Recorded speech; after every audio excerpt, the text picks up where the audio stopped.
Corre el siglo XV, específicamente entre los años de 1420 a 1430. Un manto de supersticiones y fanatismo religioso cubre la Europa medieval, que se recupera apenas de la epidemia de la peste negra. La gente no confía ni en sus propios vecinos y creen que el demonio ha sido el causante de todos los males que han sucedido. La Iglesia incita a la población a acusar a cualquiera que parezca no seguir sus lineamientos, basados solo en creencias, supersticiones, iniciando la persecución de los supuestos brujos y brujas. Se estima que unas 110.000 personas fueron perseguidas y enjuiciadas por el delito de brujería en Europa, de las cuales el 75% de ellas eran mujeres. Y no fue sino hasta 1657 cuando la Iglesia Católica condenaría la persecución de personas que se creían practicaban la brujería. 110.000 personas fueron víctimas del exilio, de torturas y de ejecuciones públicas, pero sobre todo fueron víctimas de la superstición y de la ignorancia.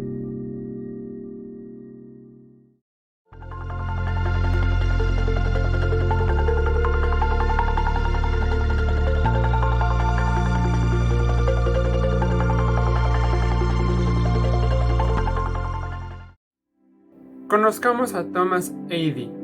Él fue un médico y humanista que vivió en el siglo XVII. De pensamiento crítico y escéptico, descubrió lo que para hoy es para nosotros obvio. Las brujas eran inocentes, no poseían ningún poder sobrenatural y no adoraban al demonio. Simplemente eran personas que no se comportaban como el resto de la población en esos tiempos. Thomas escribiría Una vela en la oscuridad, un libro de crítica hacia la persecución de brujas y en donde reprobaba la interpretación literal de los textos bíblicos, argumentando que la Biblia debía ser leída con una mirada metafórica.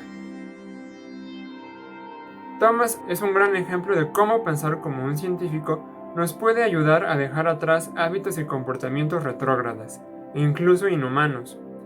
Cada vez que ejercemos la autocrítica, cada vez que comprobamos ideas a la luz del mundo exterior, estamos haciendo ciencia. En cambio, cuando somos autoindulgentes y acríticos, cuando confundimos las creencias y esperanzas con los hechos, caemos en la pseudociencia y en la superstición. La ciencia es un intento, en gran medida logrado, de entender el mundo tal cual es, de alcanzar el control de nosotros mismos y de dirigirnos a un camino seguro. Y aunque está lejos de ser un instrumento perfecto, es el mejor que tenemos. Pues aunque la ciencia pueda parecer solo un grupo de conocimientos, es también una manera de pensar. La ciencia es un instrumento, una herramienta, que nos invita a aceptar los hechos, nos aconseja tener hipótesis alternativas en la cabeza y ver cuál de ellas se adapta mejor a los hechos. Nos invita a un delicado equilibrio entre una apertura sin barreras de las nuevas ideas y el escrutinio escéptico más riguroso. Cuando dejamos de pensar de manera crítica, comenzamos a caer en las crédulas presentaciones que hace la pseudociencia y la superstición, pero sobre todo, en una especie de celebración de la ignorancia. Lo que le pasó a las mujeres acusadas de brujería podría ocurrir nuevamente en nuestra época, solo cambiando nuestros chivos expiatorios. Muchos y muchas rechazan la ciencia porque se les presenta como arrogante o nada espiritual. No obstante, la ciencia, bien entendida, puede ser una gran fuente de espiritualidad y humildad. En su encuentro con la naturaleza, la ciencia provoca invariablemente reverencia y admiración. La idea de que la ciencia y la espiritualidad se excluyen mutuamente, de algún modo, presenta un flaco servicio a ambas. Y cuando superamos la barrera de la dificultad de la ciencia, y los descubrimientos y métodos llegan hasta nosotros, cuando entendemos y ponemos en uso ese conocimiento, sentimos una gran satisfacción. Los niños y las niñas, al hacer preguntas y asombrarse con las respuestas, hacen eso todo el tiempo.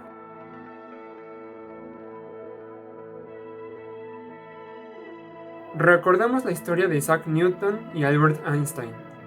El primero, siendo un joven de no más de 30 años, descubrió las leyes de la física clásica.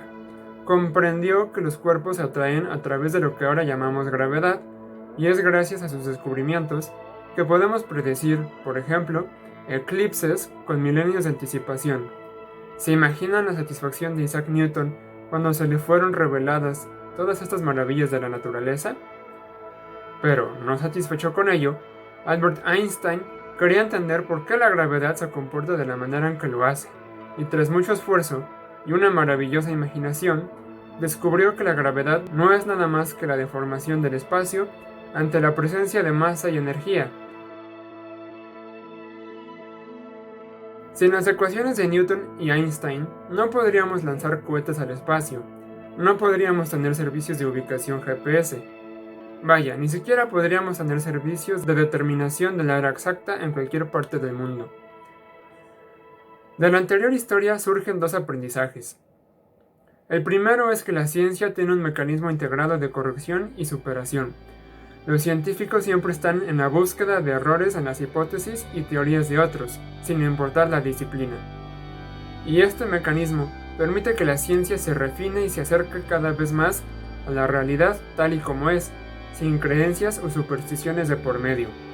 El segundo aprendizaje es que, sin los descubrimientos científicos, ya sea de las ciencias exactas, naturales o sociales, nuestra civilización viviría con una calidad de vida muy mala comparada a como realmente es ahora.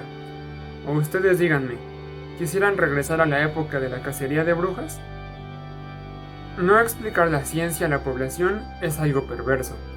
Pensemos en cuántas personas basan sus vidas en profecías y supersticiones, por vagas e irrealizables que sean, con el fin de apuntalar o fundamentar sus creencias. Y es que los humanos deseamos siempre la certeza absoluta sin importar cómo, y de ahí que surjan las supersticiones y creencias.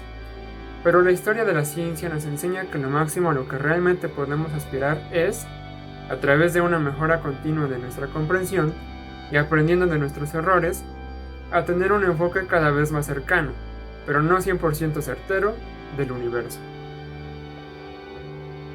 Carl Sagan, el astrofísico, decía que hay 4 razones principales para hacer llegar la ciencia a todo el mundo y encender una vela en la oscuridad. La primera, abandonar la ciencia es el camino de regreso a la pobreza y el atraso. La segunda, la ciencia nos alerta de los riesgos que plantean las tecnologías que pueden alterar el mundo, principalmente nuestro medio ambiente. La tercera, la ciencia prospera con el libre intercambio de ideas y ciertamente lo requiere, pues los secretos son antitéticos a los valores de la ciencia.